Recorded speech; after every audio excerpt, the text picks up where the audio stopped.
Assalamualaikum warahmatullahi wabarakatuh. Nama saya Rian Hidayat, saya dari kelas TPSP.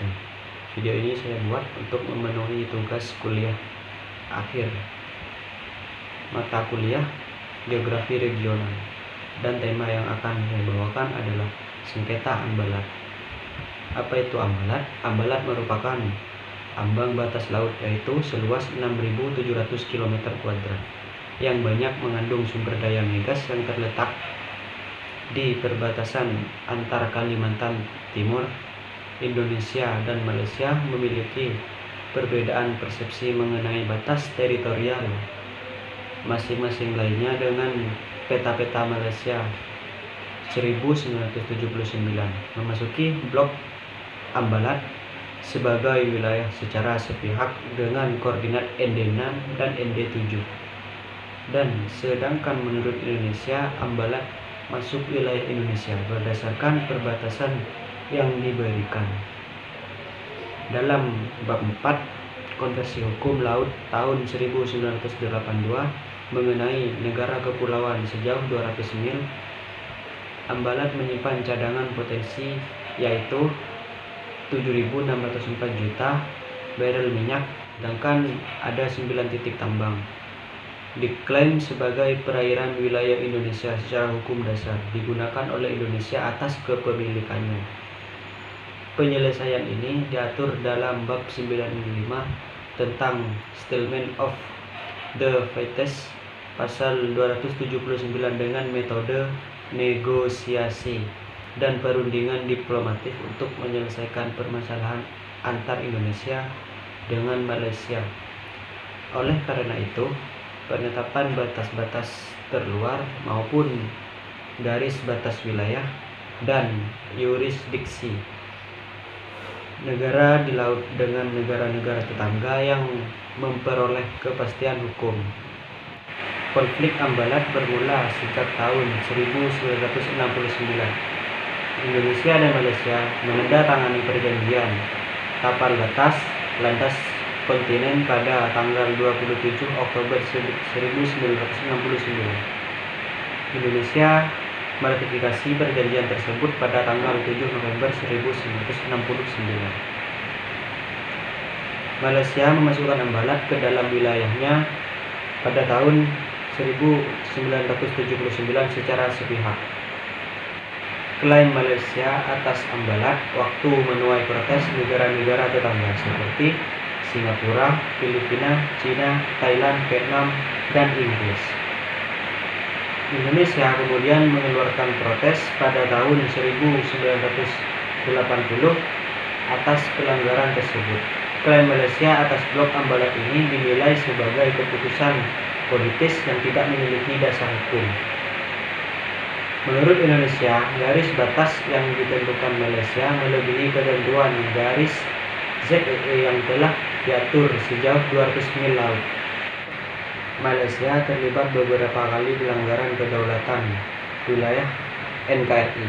Pada 16 Februari 2005, Malaysia secara sepihak mengumumkan bahwa blok ND6 dan ND7 merupakan konsesi perminyakan baru yang dioperasikan oleh Shell dan Petronas Carigali. Pada wilayah tersebut merupakan wilayah yang bertumpang tindih dengan wilayah ambalat dan ambalat timur. Malaysia juga melakukan pengejaran terhadap kapal nelayan Indonesia. KD Sri Melaka mengejar dan menembak KM Jaya Sakti 6005,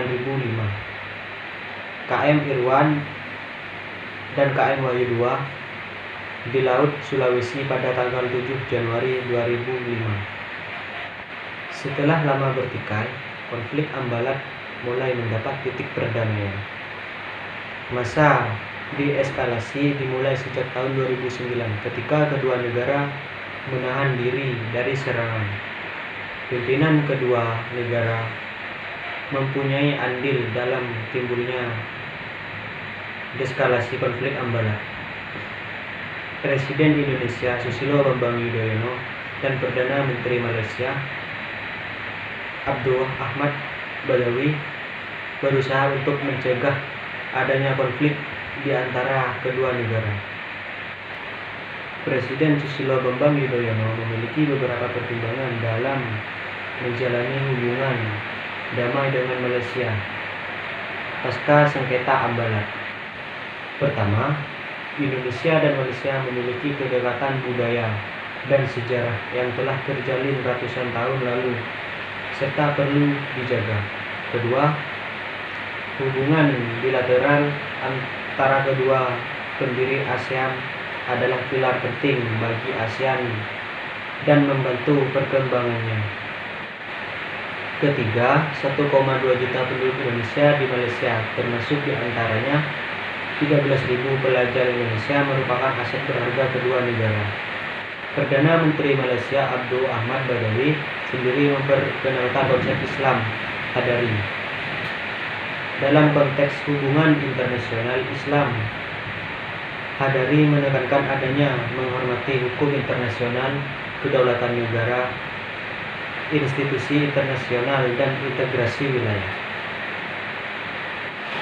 Indonesia tetap berpegang pada aturan UNCLOS yang menentukan bahwa batas landas kontinen dihitung sejauh 200 mil laut dari garis pangkal UNCLOS pasal 76, dan zona ekonomi eksklusif suatu negara juga diukur sebesar 200 mil laut UNCLOS pasal 57.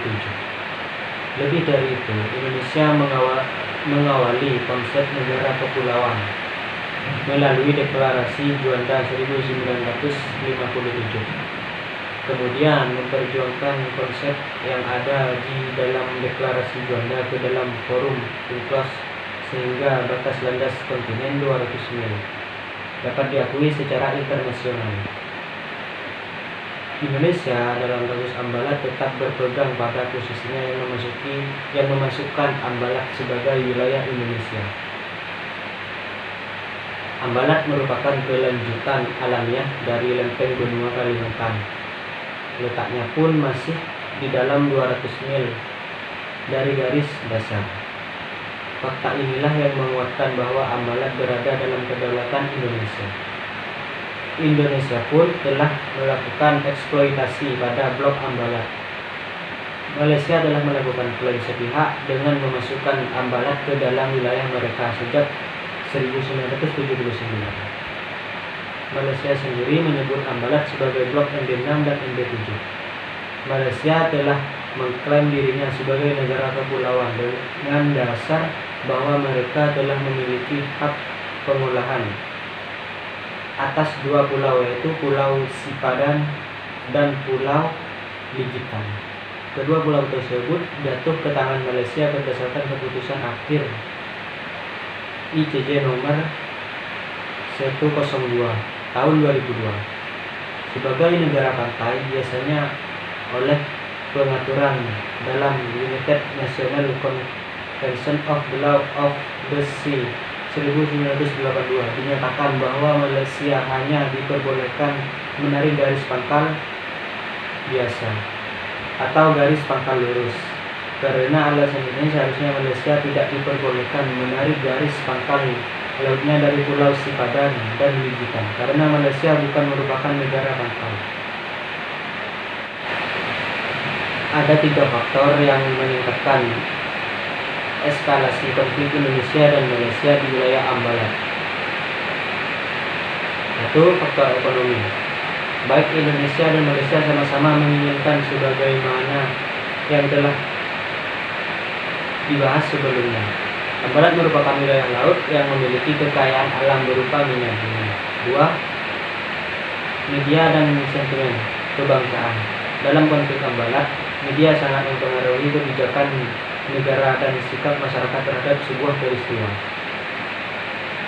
Yang terakhir, pemerintah dan penegak hukum. Drus dan Baikoni menggambarkan bagaimana perang opini antar negara, pemerintah Indonesia dan Malaysia begitu sengit, masing-masing memprovokasi massa dalam menanggapi kasus Ambalat. Demikian yang dapat saya sampaikan, kurang lebihnya mohon maaf. Wassalamualaikum warahmatullahi wabarakatuh.